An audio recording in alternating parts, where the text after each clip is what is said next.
नमस्कार दोस्तों, स्वागत है आपका मेरे यूट्यूब चैनल ज्योतिषवाणी में। तो जैसा कि दोस्तों आपने टाइटल में और थंबनेल में पढ़ लिया होगा कि इस वीडियो में हम बात करेंगे सरकारी नौकरी, प्राइवेट जॉब और बिजनेस योग के बारे में। और इस वीडियो में हम जानेंगे कि आप कैसे अपने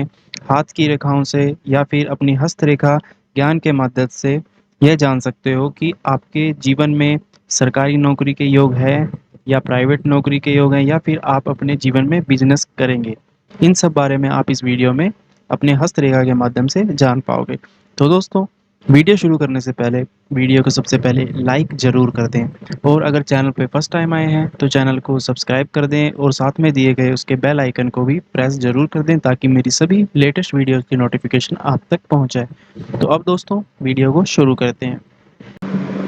तो यहाँ पर मैं हर बात अपनी वीडियो में शुरू में बताता हूँ कि अगर आप लड़के हैं तो आप अपने हस्तरेखा को अपने दाएं हाथ में देखेंगे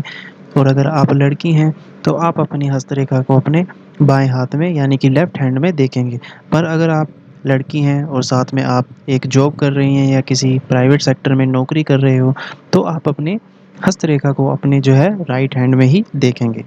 तो अब बात करते हैं अपने मेन टॉपिक के बारे में। तो यहाँ पर दोस्तों, व्यक्ति के हाथ में हर अलग-अलग स्थान पर एक पर्वत होता है। तो यहाँ पर हमारी जो उँगलियाँ हैं, उन चारों उँगलियों के नीचे के भाग में अलग-अलग पर्वत होते हैं। जैसे कि पहली उँगली के नीचे के भाग में गुरु पर्वत होता है, दूसरी उँगली के नीचे वाले स्थान को इसे हम शनि पर्वत बोलते हैं और इस उँगली के नीचे के स्थान को हम सूर्य पर्वत बोलते हैं और सबसे छोटी उँगली के नीचे के भाग को हम बुध पर्वत बोलते हैं। तो अब यहाँ पर हम सिर्फ दो उंगलियों के बीच की जो दो उंगलियां हैं इन पर्वतों के माध्यम से जानेंगे कि आप कैसे जान सकते हैं कि आपके जीवन में प्राइवेट जॉब के योग हैं, बिजनेस के योग हैं या फिर सरकारी नौकरी के योग बन रहे हैं। तो हम इन दो पर्वत के माध्यम से जानेंगे। तो दोस्तों, अगर व्यक्ति के हाथ में भाग्य रेखा मणिबंध से शुरू होकर ऊपर शनि पर्वत की तरफ जा रही है और शनि पर्वत को छू लेती है और यह जो भाग्य रेखा है स्पष्ट, दोष मुक्त और बिना कटी हुई सीधी रेखा आपकी मस्तिष्क रेखा को भी क्रॉस करती हुई और आपकी हार्ट लाइन जिसे कि हृदय रेखा बोलते हैं उसे भी क्रॉस करती हुई ऊपर शनि पर्वत तक पहुंच जाए तो दोस्तों, यहाँ पर ऐसे व्यक्ति जो हैं इनका जो अपने जीवन में इंटरेस्ट होता है वो प्राइवेट सेक्टर की तरफ ज़्यादा रहता है। तो यहाँ पर हर व्यक्ति के हाथ में भाग्य रेखा जो है मौजूद नहीं रहती है, पर आमतौर पर अधिकतर लोगों के हाथों में यह भाग्य रेखा देखने को मिलती है, पर वह एक स्पष्ट भाग्य रेखा नहीं होती है। तो अगर व्यक्ति के हाथ में भाग्य रेखा बिना कटे हुए स्पष्ट, गहरी और दोष मुक्त एक सीधी आपकी मस्तिष्क रेखा और हृदय रेखा को क्रॉस करती हुई ऊपर शनि पर्वत तक जाती हुई दिख रही है, तो ऐसे व्यक्ति अपनी इच्छा के अनुसार अपने जीवन में कार्य करते हैं और इनका जो अपने जीवन में महत्व देते हैं, ये अपने प्राइवेट सेक्टर को या अपने ही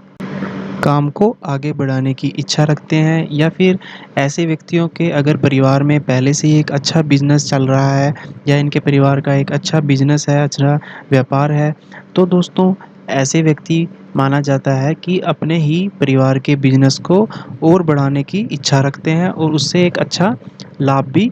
कमाते हैं। तो यहाँ पर दोस्तों, अगर भाग्य रेखा के साथ साथ व्यक्ति के हाथ में बिजनेस रेखा जिसे कि व्यापार रेखा भी बोलते हैं और वो है आपके हाथ में इस जगह पर बनती है। तो अगर इस रेखा के साथ भाग्य रेखा के साथ ही बिजनेस रेखा भी व्यक्ति के हाथ में मौजूद है तो यहाँ पर व्यक्ति जो है अपने जीवन में बिजनेस को भी प्राथमिकता देता है या फिर उसके अगर परिवार में पहले से ही बिजनेस एक चल रहा है तो वह अपने परिवार के या घरेलू बिजनेस को ही अपने जीवन में महत्वता देता है, प्राथमिकता देता है। वह सरकारी नौकरी या प्राइवेट जॉब की तरफ कम ही अपना जो है ध्यान रखता है, वह अपने बिजनेस को ही आगे बढ़ाने की तरफ हमेशा सोचता रहता है और अगर वह ऐसा करता है तो उसे अपने जीवन में लाभ अच्छा मिलता है क्योंकि उसके जीवन में उस ऐसे योग बनते हैं अगर व्यक्ति के हाथ में भाग्य रेखा के साथ बिजनेस रेखा मौजूद है। तो अगर व्यक्ति बिजनेस करना चाहते हैं ऐसा तो उन्हें अपने जीवन में एक अच्छा लाभ भी देखने को मिलता है। तो अब यहाँ पर बात करते हैं दोस्तों सरकारी नौकरी के योग के बारे में। तो दोस्तों, अगर व्यक्ति के हाथ में भाग्य रेखा अगर मणिबंध से शुरू होकर ऊपर शनि पर्वत की ओर ना जाकर सूर्य पर्वत की ओर जाए और यह रेखा भी आपकी स्पष्ट हो, दोष मुक्त हो, कहीं से भी कटी हुई ना हो और एक गहरी स्पष्ट दिखती हुई आपको मणिबंध से ऊपर सूर्य पर्वत की ओर जाती हुई दिख रही हो, तो यहाँ पर दोस्तों एक अच्छे सरकारी नौकरी के योग माने जाते हैं कि अगर व्यक्ति अपने जीवन में कोशिश करता है सरकारी नौकरी के बारे में, तो यहाँ पर दोस्तों उसके अच्छे एक रिज़ल्ट देखने को मिल सकते हैं। पर यह रेखा आपकी इस तरह से कटी हुई नहीं होनी चाहिए, एक स्पष्ट, गहरी, दोषमुक्त और बिना कटी-फटी हुई एक अच्छी भाग्य रेखा होनी चाहिए, जो कि नीचे की तरफ से शुरू होकर ऊपर सूर्य पर्वत की ओर जा रही हो। तो अगर ऐसी रेखा व्यक्ति के हाथ में मौजूद होती है, तो वहाँ पर व्यक्ति के जीवन में जो है सरकारी नौकरी के बहुत ही अच्छे योग बनते हैं। तो ऐसे व्यक्ति अपने जीवन में 25 या 26 25-26-27 वर्ष की उम्र में ही एक अच्छी सरकारी नौकरी को पा लेते हैं या उसे प्राप्त कर लेते हैं। तो उन्हें निरंतर कोशिश करते रहनी है और अपनी मेहनत पर विश्वास रखना है। तो यहाँ पर दोस्तों ये थी बात आपके जीवन में सरकारी नौकरी, प्राइवेट जॉब और बिज़नेस रेखा के बारे में। तो दोस्तों आशा करता हूँ आपको वीडियो अच्छी लगी होगी, तो वीडियो को लाइक कर दें और चैनल को सब्सक्राइब भी ज़रूर कर दें। मिलते हैं ऐसी एक अगली इंटरेस्टिंग वीडियो में, तब तक के लिए धन्यवाद।